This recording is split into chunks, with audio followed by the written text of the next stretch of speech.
This is what pesticide poisoning looks like.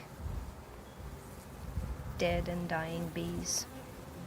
This is my third box, and it is even worse than yesterday, and it's worse than any of the others so far.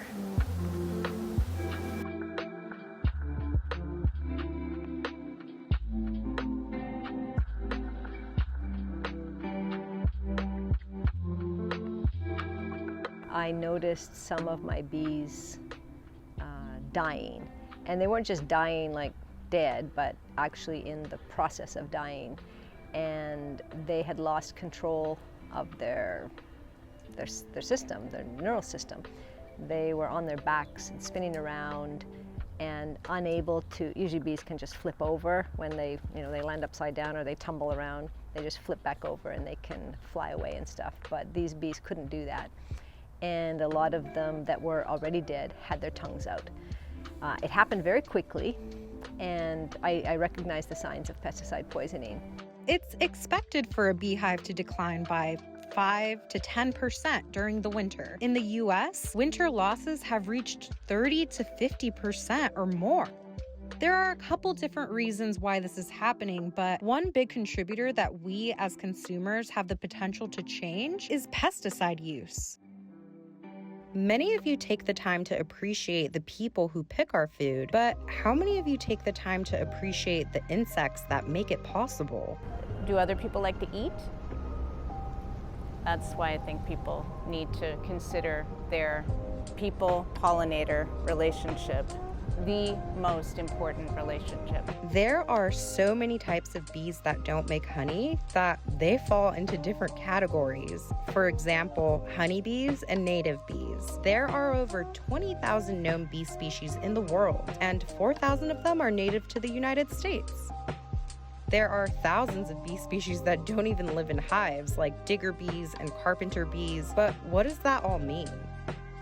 The amount of varieties of bees there are is important because some of them specialize in plants we use for food, like squashes, pumpkins, and even vanilla. In almost all crops, native bees are the primary pollinator. In other words, native bees are largely responsible for pollinating plants that support the food systems we rely on every single day. Without bees, you're going to see increased costs. If a human has to go and pollinate, the price will go up.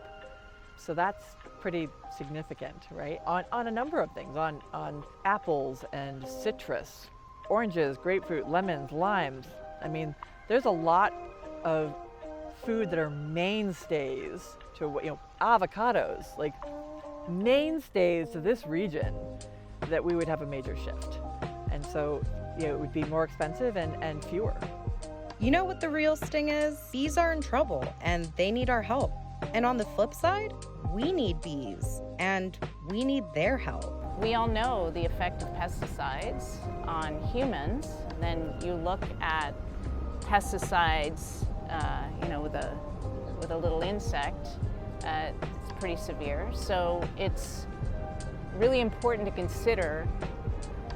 Maybe we don't need to use Roundup anymore. Maybe we don't need to use so many pesticides and neonicotinoids in farming, etc. Maybe there's a way of just slowly cutting back.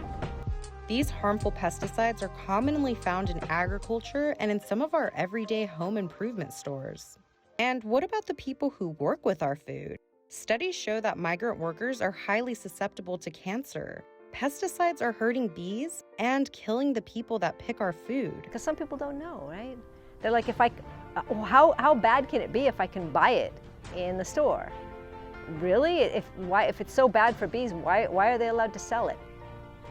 Lobbyists for those big, billion-dollar companies like Bayer and Monsanto with their proprietary things.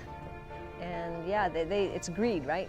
It's about money. Again, it's kind of like supply and demand. If people stop buying it, what are they going to do with it? They're going to stop producing it.